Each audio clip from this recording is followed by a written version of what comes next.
Olá a todos, sejam bem-vindos ao estudo.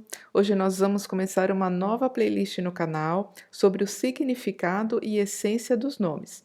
Não apenas os nomes de pessoas, mas também nomes de lugares. Todos os nomes que aparecem na escritura têm um significado muito importante, porque eles nos trazem informações valiosas para entender o contexto, não apenas de uma forma natural, mas também espiritualmente. E esses significados dos nomes estão conectados com a missão de vida de uma pessoa, com os seus feitos, com seu caráter, com a situação que estava sendo vivida naquele exato momento do parto. Enfim, todas essas coisas. E isso também vale para os nomes de lugares. Todos eles trazem informações bem importantes. Os nomes foram traduzidos, então a gente perdeu muito desse significado. Muitos nomes, na verdade, acho que praticamente todos, perdem esse sentido original do hebraico. Mas com esse estudo, vamos tentar resgatar e explicar cada um deles como nós fazemos com o estudo das palavras. Hoje nós vamos começar com o nome Davi, que é uma figura muito marcante na escritura e foi o rei mais importante de Israel. Davi possui um paralelo direto com o Messias, e nós vamos ver isso não apenas pela sua vida, pelos seus feitos, mas também estudando diretamente o seu nome, as letras do seu nome e tudo que ele envolve. E essa realmente é a parte mais surpreendente, porque as próprias letras do nome de Davi vão falar sobre o Messias. Então vamos lá, vamos começar esse lindo estudo. O nome Davi aparece na escritura grafado de duas maneiras diferentes. Essa daqui é a mais usual, ela aparece 788 vezes com essas três letras, o Dalet, o Vav e o Dalet, e também existe nessa forma aqui, acrescentando um Yud, que funcionaria como um I, né? Ele é acrescentado aqui no meio, e ele aparece por 285 vezes. O nome de Davi e também o nome de outras pessoas, por vezes aparece de maneiras diferentes na escritura. Isso tem um sentido, não é uma coisa aleatória, todas as passagens onde aparecem nomes grafados de maneiras diferentes, existe algo a ser dito ali. A gente não vai entrar muito no mérito dessa questão, porque realmente fica uma coisa muito extensa, um estudo muito profundo, mas nós vamos pontuar como esse nome Davi aqui, com o Yud, e ele é uma representação idêntica a esse mesmo nome aqui. A significação original dele não é perdida. O nome, mesmo escrito de outra maneira, ele continua apresentando a mesma significação, já que ele se refere à mesma pessoa. E isso é bem importante, vocês vão ver como ele funciona das duas maneiras de igual forma. O nome Davi tem o significado de amado.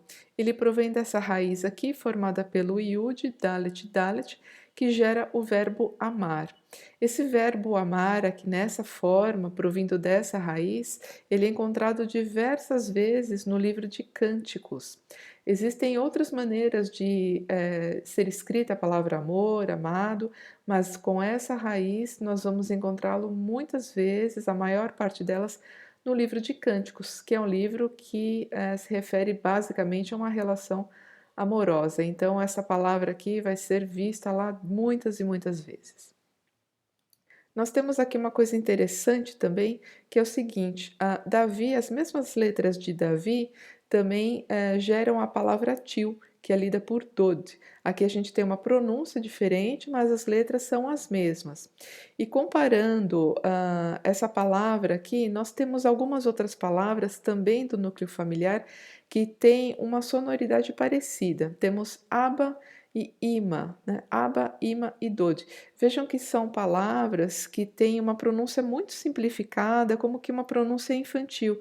As crianças, quando estão começando a falar, elas repetem as sílabas, né? São palavras muito simples. E esse núcleo familiar mais próximo tem essas palavras com essa pronúncia, com esses fonemas bem simplificados, né? E aqui na palavra tio, nós também podemos até lembrar do inglês, né? A palavra dad, que é pai, também tem uma pronúncia próxima, né? Também e um fonema muito parecido, né? Dad, que é pai, e aqui em hebraico nós temos dod, que é tio. Nós podemos entender tudo isso, além dessa questão de uma sonoridade bem infantil mesmo, facilitada, né, para a criança. Nós também entendemos o tio como uma relação de amor aqui, porque o tio seria a figura masculina mais próxima do pai, né. Na falta do pai, da figura paterna, nós teríamos o tio, e o tio ele faria o papel de pai, né, de uma pessoa amada para a criança que cuidaria dela. Então vejam que é uma relação bem interessante, né, a palavra amado, como David, e como pronúncia Dod, né, que vai para tio, também tem esse significado do amor, do núcleo familiar mais próximo. Então, nós vemos aqui o seguinte: quando essa palavra, quando o Vav, né, essa letra aqui do meio, o Vav, ela tem o som de consoante, nós vamos ler como David. E quando ela tem o som de vogal, ela vira til, lemos como Dod. Isso é uma característica do hebraico, né, a variação de sonoridade de algumas letras, e nós encontramos então essa particularidade, mas que não deixa de ter um significado muito próximo aqui de Davi também. E agora que nós vamos entrar um pouquinho mais a fundo no estudo da raiz, né, que gerou a palavra Davi, o verbo amar, e há algumas outras palavras que provêm dessa mesma raiz. A primeira delas é essa daqui, Yadid. Ela é formada com o Yud Dalet e uma repetição, Yud Dalet novamente. Essa palavra aqui significa também amado ou amável. Nós vamos encontrá-la nesses dois versos aqui, são apenas exemplos, né? Existem outros, mas é uma das palavras que provém dessa raiz. Além dela, nós temos uma palavra interessante que é mão, temos Yad, né? É o Yud e o Dalet. No hebraico, a mão ela também é vista como uma extensão do braço. Muitas vezes a gente vai falar mão, né? Mas a mão também representa o braço no sentido de daquele que faz. O braço e a mão estão unidos, né? É um conjunto que performa, que perfaz uma ação. Então, isso daqui é mais ou menos como uma unidade. E essa palavra iad, não existe um consenso ainda se ela está relacionada gramaticalmente na sua origem com a palavra iadid, com essa raiz. Mas nós vemos, né, um outro sentido, uma coisa interessante aqui, que ela possui as mesmas letras, né? O Dalet é repetido, então ela tem Yud Dalet também na sua formação. Mesmo que não sejam relacionadas gramaticalmente, nós podemos entender espiritualmente ou de uma forma mais profunda, né, com um significado mais profundo, não apenas gramatical, que existe uma relação entre essas duas palavras. E nós vamos ver isso aqui, olha só, que interessante. A mão, né, ela está presente nessa palavra iadid por duas vezes, é uma repetição, mão, mão. Mão e mão quer dizer iadid. E quando a gente tem mão com mão, o que significa? Pessoas que dão as mãos são pessoas que se amam, que são amigas, companheiras, né? Nunca uma pessoa que não gosta de outra vai dar a mão, no sentido de andar de mãos dadas, né? Quem anda de mãos dadas, mão com mão, são pessoas que se amam. Então vejam como, mesmo que não exista um sentido gramatical, existe um sentido espiritual, um significado profético na linguagem hebraica aqui, com essas duas sílabas, né? Formando mão com mão, aqueles que se amam e andam juntos. Nós temos também mais uma palavra aqui que é bem interessante, palavra dudai, significa mandrágora. Mandrágora é uma raiz, né? E antigamente ela era entendida como uma raiz que poderia funcionar como um afrodisíaco e também que tinha um efeito fértil para as mulheres. Nós vamos encontrar essa palavra aqui em Gênesis, nesse trecho, né, de 30, 14 a 16, numa conversa entre Raquel e Leia, que eram as esposas de Yaakov, de Jacó. Reuven, né, que é traduzido por Ruben, filho de Leia, ele vai ao campo e traz mandrágoras para Leia, sua mãe. E Raquel, que estava há um tempo sem ter filhos, ela vê isso, né? Ela olha as mandrágoras e ela pede para que Léa dê para elas as mandrágoras, porque ela queria ter filhos novamente, né? As mandrágoras funcionariam com um efeito fértil para ela, assim ela pensava, né? Seria não tirando a mão de Deus, que é aquele que provê a vida, né? Que é capaz de trazer filhos até para a infértil, né? Mas assim, ela queria uma ajuda material, uma ajuda física, então ela viu as mandrágoras e pediu para Leia que pudesse dar para ela, né? Só que Leia fica um pouco zangada, né? Porque Raquel, de certa forma, Leia entendia que Raquel havia meio que tirado o marido dela, né? Yaakov sempre quis casar-se com Raquel, né? Era a sua primeira escolha, porém Raquel era a filha mais nova. E ela acabou recebendo, e Yaakov recebeu Léa por esposa, né? E ele continuou trabalhando para Lavã até que pudesse ter a mão de Raquel também, né? Porque é aquela que ele desejava. Então Léa tinha ciúmes de Raquel e ela ficou brava com Raquel, né? Por causa das mandrágoras que ela queria. Porém, ela disse o seguinte: certo, então Raquel, eu vou lhe dar as mandrágoras, porém, em troca, você vai me dar a noite com meu marido. E foi isso que aconteceu. Léa teve uma noite, né, com Yaakov, com seu marido também, e dessa noite, né, eles se relacionaram e nasceu Issachar, ou Issacar, como é traduzido, né? Issachar foi um dos patriarcas da tribo de Israel, e o nome Issachar quer dizer exatamente aluguel ou recompensa. Então, o que aconteceu? Esse filho gerado, ele teve um nome associado àquilo que aconteceu. Leia, né, digamos de uma certa forma, alugou o seu marido por uma noite, né, e como recompensa ela teve um filho, né, e chamou de Issachar. Então foi assim que aconteceu essa questão da mandrágora, com esse nome que está relacionado aqui com essa raiz de amar e trazer o amor. E aqui eu vou trazer um verso para vocês, dois versos, que é muito interessante. Ele traz uma série de nomes, e eu, inclusive, também já trouxe os nomes em hebraico para a gente já ler como eles são no original, né? Vamos entender esse texto e também relacionar com essa raiz aqui. Vejam como é interessante. Está em 2 Samuel, que é Samuel 12, 24, 15. Diz o seguinte. E David confortou Batsheva, né, traduzido por Berseva, mas o nome correto é Batsheva. Lemos aqui Batsheva. Bat significa filha e Sheva, essa palavra aqui quer dizer sete ou também juramento. Então, Batsheva significa filha de Sete ou filha do juramento. É esse o significado do nome da esposa de Davi. Então, continuando. E Davi confortou Batsheva, sua esposa, e tendo-se deitado com ela, Batsheva gerou um menino, e Davi chamou seu nome Shlomo, e Adonai o amou. E ele enviou pela mão Natã, o profeta, e ele o chamou pelo nome Iedidiá. Então vamos ver agora os significados, né?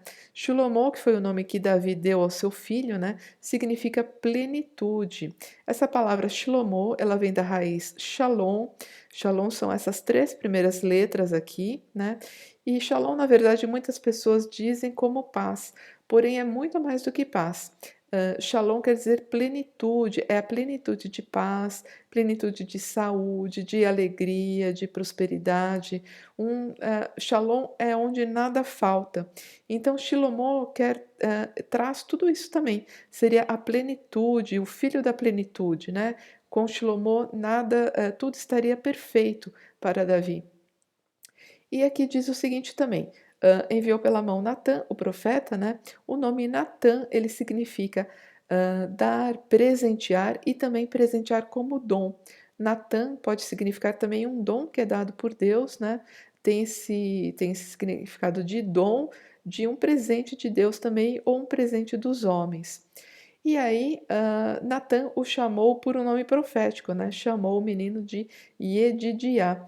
Vejam como é escrito esse nome, Yedidiá. Esse nome significa amado de Deus, né? Nós vemos aqui que tem a raiz, né? E a Didi, e essas duas últimas letras, Iá, é uma contração do tetragrama. O tetragrama é o nome, né? Yud Re Vav Re, né? Em hebraico ele tem mais duas letras, o Vav e o Re novamente. Essas duas primeiras letras são uma contração do nome que chamamos por Iá. Então aqui temos a tradução amado de Iá ou amado de Adonai, né? Amado do Criador, o Eterno. Nas traduções, nós temos esse nome aqui como G de Dias. Então, você vai ler G de Dias, né? Muitas trazem, inclusive, chamam pelo seu nome G de Dias por amor de Deus. Então, fica uma coisa que ninguém entende, né? Por amor de Deus, G de Dias é um nome que não significa nada. Mas se você vier na raiz de todas as coisas, né? Aqui no nome hebraico, entender a raiz, o significado disso, você vai ver com clareza que esse nome que Natan deu ao menino é porque ele era amado de Iá. Shlomo foi amado de Adonai, bem como Davi, né? Que teve nome na sua própria raiz como amado. Ambos são amados e têm nomes que provêm dessa mesma raiz. Agora nós vamos estudar um pouco sobre a vida de Davi. E como eu havia falado, Davi é um paralelo do Messias. Então, muitas coisas que aconteceram na vida dele são reflexos também que nós vamos ver na vida de Yeshua. Eu fiz um apanhado de alguns fatos que eu achei dos mais importantes para a gente estudar um pouco melhor esse paralelo que existem entre os dois. E depois disso a gente vai fazer análise do nome em si. Então, começando aqui pela genealogia, nós temos que Davi é o filho mais novo de Ishai, que é traduzido por Jessé, o Efrateu de Beit-Lehem, que é traduzido por Belém e significa casa do pão, literalmente. Beit é casa e Lehem é pão. E aqui em Yeshua nós temos também a mesma situação. Ele também é nascido em Efrata, Beit-Lehem. Efrata e Beit-Lehem são a mesma região. Efrata às vezes é usado como Beit-Lehem, pode ser um vilarejo menor, mas é exatamente o mesmo lugar. Davi foi neto de Boaz, Boaz e Ruth, né? Boaz era um juiz, filho de Narsom, sendo que Narsom era príncipe da tribo de Yehudá, ou Judá. E Ruth era aquela moabita, que vocês também podem conhecer essa história através do próprio livro de Ruth, né? Que conta esse encontro dela e o casamento que ela teve, né, com Boaz. E da descendência dos dois, né, veio Davi e, logicamente, Yeshua também, que vem da mesma linhagem, né, de Judá, incluindo Davi como seu ancestral. Todos os reis, a genealogia dos reis de Israel vem da tribo de Yehudá. Nós temos aqui agora um contraponto da origem do nome de Davi. Nós vimos que o nome dele significa amado, né? E porém, Davi, ele teve uma vida, uma juventude de introspecção. Ele passava muito tempo no campo, orando e cuidando das ovelhas do pai. Ele não tinha uma convivência muito próxima da família. Nós vemos isso inclusive naquele momento em que Shemuel chega na casa dele, né, para ungir o rei, e o pai apresenta apenas os filhos que estavam dentro de casa, nem chama Davi no primeiro momento, né? Davi estava no campo e ele é o último a ser chamado quando Shemuel achou estranho, né, que não havia dentre aqueles filhos de Ishai a pessoa que deveria ser ungida como rei. E aqui, por outro lado, nós temos poucas informações sobre a juventude de Yeshua, na verdade, apenas um episódio, né, quando ele tinha 12 anos de idade, que toda a sua família subiu a Jerusalém, para celebrar Pessah. Pessah é uma das 7 festas bíblicas, né, em que as pessoas as famílias deveriam subir a Jerusalém, se assim pudessem, e para celebrar lá, né, nessa festa. E a família celebra, né? A família de Yeshua celebra e todos já estavam voltando, né? As caravanas já estavam voltando quando percebem que ele não está lá. Yeshua havia ficado em Jerusalém e ele estava no templo conversando, debatendo assuntos da Torá com os sábios e mestres, né? E esses estavam admirados como uma criança de 12 anos tinha um entendimento tão profundo, né? E respostas tão certas sobre a Torá. Então, nós vemos aqui esse paralelo que Davi, ele passava muito tempo no campo orando, né, tratando das suas questões de relacionamento com seu Pai Celestial. E da mesma forma Yeshua. Davi provavelmente não tinha um estudo aprofundado, né? Ele era uma pessoa simples, estava no campo orando, mas ambos tinham um relacionamento muito íntimo com Adonai. Então nós vemos isso aqui também nessas duas situações, um relacionamento desde a juventude. Outro fato importante é que Davi foi um pastor de ovelhas, né? E nós temos histórias que ele, inclusive, ele punha sua vida em risco para salvá-las de ursos e leões, uma coisa incrível, né? Um homem salvar uma ovelha de um animal com tanta força, tão selvagem como um urso e um leão, né? Então, Davi amava as ovelhas de uma forma incrível, né? E depois disso, ele se tornou um grande rei de Israel. Foi um pastor e depois tornou-se o rei mais aclamado de Israel. E Yeshua, da mesma maneira, né, ele veio como o pastor das ovelhas perdidas e ele também deu sua vida para salvá-las, né? Só que num nível muito maior. Ele deu a vida para a salvação para a eternidade, né? E depois ele voltará também agora como Rei dos Reis. Então temos o mesmo paralelo. Aqui, logicamente, Yeshua num nível superior, né? Salvação das ovelhas para a vida eterna e como Rei dos Reis depois. Mas é interessante que é exatamente o mesmo princípio. Davi ele foi ungido pelo profeta Samuel, que é traduzido por Samuel, né? Porém ele não reivindica o seu trono até o momento de ter certeza dessa hora. Então ele é ungido e passam-se anos ainda até que ele possa subir ao trono, né? Ele começa se aproximando de Shaul, ele é chamado para tocar um instrumento de cordas para Shaul, porque Shaul estava atormentado por aquele espírito, então ele fica próximo da corte. Depois ele luta contra o gigante, mas em todo esse tempo ele já estava ungido, mas não reivindica ainda o seu trono, que já seria de direito. Porém, o rei Shaul ele continua reinando durante todo esse tempo. E Yeshua, da mesma maneira, ele é o ungido, né? Ele é ungido pelo próprio Deus eterno, pelo próprio Adonai. Nós vemos isso daqui em Salmos 89, em Isaías 61. Porém, ele também aguarda a sua hora de reinar sobre toda a terra. Ele tem esse reinado foi dado para ele, e em breve ele retornará, mas aí o seu reinado é extenso sobre toda a terra. Nós temos também que Davi, assim que foi ungido, o Espírito de Adonai repousou sobre ele. Nós vemos essa passagem aqui em 1 Samuel 16, e também nós temos o testemunho dessa mesma situação quando Yeshua fez a Tevilá, ou seja, a imersão.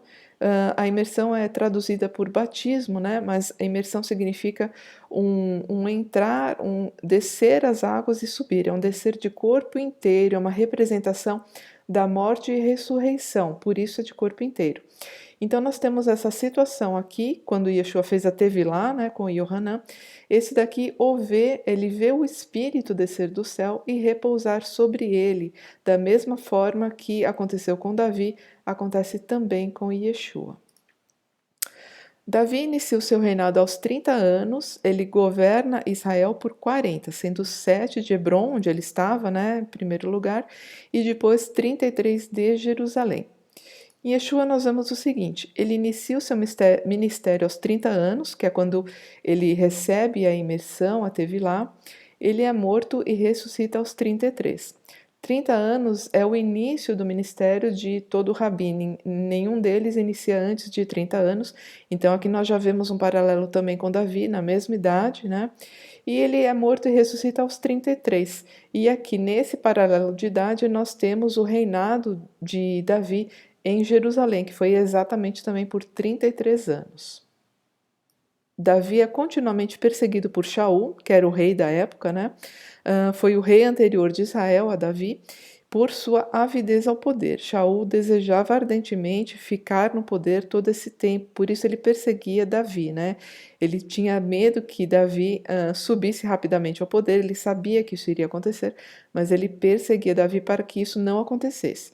E, no entanto, Davi ele sempre demonstra respeito e misericórdia pela unção que Shaul havia recebido, mesmo tendo oportunidades, né, de acabar com a vida de Shaul, como aconteceu depois, né, que ele já estava como rei. Ele não fez isso, ele sempre respeitou a unção que Shaul havia recebido anos atrás.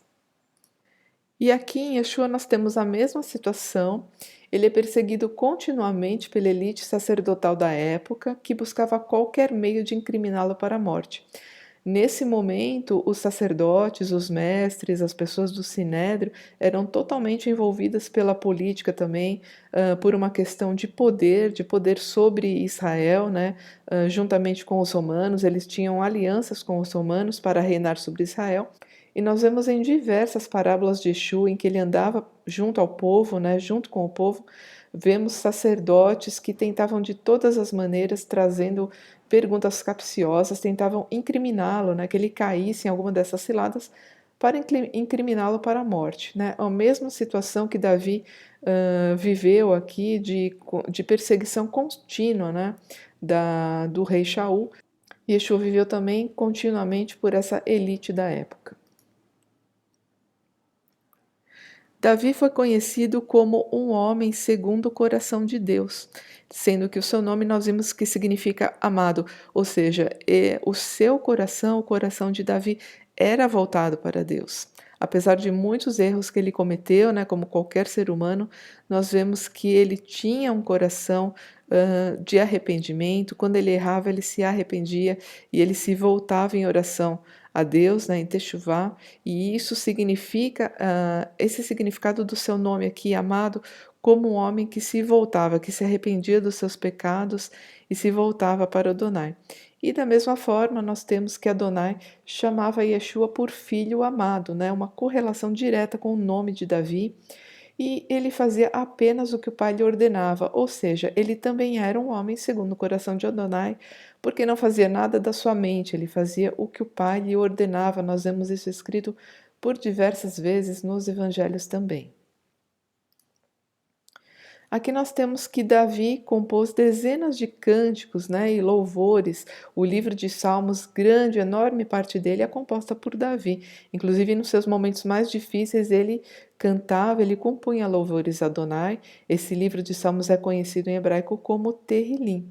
E da mesma forma, a vida de Yeshua, né, foi inteiramente um ato de amor e louvor a Adonai. Ele deu a sua vida como um ato de amor, né, um sacrifício de amor, que foi o louvor mais alto, mais exaltado que Adonai poderia receber, foi esse sacrifício de amor, o seu sangue derramado pela salvação das ovelhas.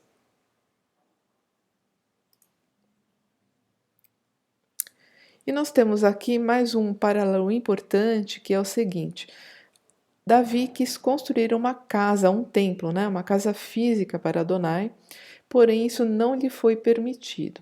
Se nós lermos com atenção essa passagem aqui de Samuel, nós vamos ver o seguinte: ao contrário disso, Adonai diz que ele próprio construiria a Davi uma casa a partir da sua semente. Porém, o entendimento de Adonai não é para uma casa física. Essa casa que Adonai se refere é uma família, uma descendência. As pessoas são os templos, as pessoas são templos humanos para Adonai. Nós sabemos que Adonai não habita em templos construídos por pedras, né? Mas ele habita em templos físicos. Então, quando ele fala, Davi, vou te construir uma casa, ele fala, vou te construir uma família, uma descendência a partir da sua semente. Isso está relacionado com a semente do Messias e com a família inteira, né? De todas as pessoas que estão sob o testemunho do Messias e sob a mão de Adonai. Então, nós vemos isso daqui, continuando essa palavra, Adonai diz que lhe seria por pai do Messias, né? E esse lhe seria por filho, recebendo um reinado eterno. Ora, se é um reinado eterno, nós sabemos que uma pessoa, né, um ser humano, não é capaz de receber esse reinado, né? Porque todas as pessoas morrem. Porém, nós temos essa passagem aqui do Messias refletida aqui em Yeshua em 3 textos. Nós vamos conseguir entender esse contexto aqui. Nós sabemos que depois disso, foi o filho de Davi, né, foi Salomão, Shlomo, que construiu esse templo físico, que foi recebido por Adonai, foi um momento importante da história de Israel, mas realmente essa profecia, ela está além disso, ela é superior a esse templo físico. E nós vamos vê-la refletida aqui nesses 3 textos proféticos aqui em Isaías, Zacarias e Jeremias. Nós temos aqui o seguinte: eis que um ramo surgirá do tronco de Ishai, Ishai é Jessé, né, é o pai de Davi, e das suas raízes um rebento brotará. Esse trecho aqui, ele fala que esse ramo, né, um ramo que surge tanto da parte superior quanto da parte inferior, né, é um ramo que está conectado ao céu, mas também está conectado à terra, né? Fala do Messias aqui, naturalmente, como uma descendência, né, descendência de Davi. Nós vamos entender isso aqui também, aqui de forma mais clara em Zacarias, que diz o seguinte: e fala a ele dizendo: assim diz Adonai Tsevaot, que significa Adonai, o Senhor dos exércitos. Eis aqui o homem cujo nome é Tsemar. Nós lemos aqui em hebraico essa palavra, que significa renovo. E do seu lugar ele brotará, e ele construirá o templo de Adonai.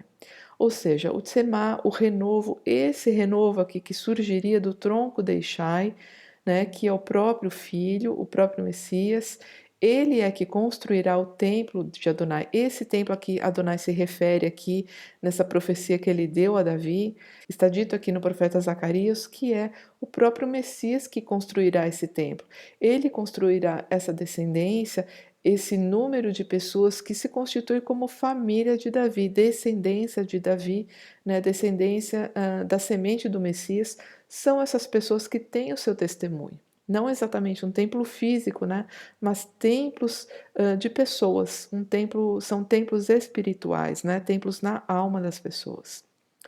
E também aqui em Jeremias nós lemos o seguinte: naqueles dias e naquela época, eis que farei brotar um tsemar, a mesma palavra, né? Um renovo justo da linhagem de Davi. Ele realizará tudo que é direito, justo e verdadeiro sobre a terra.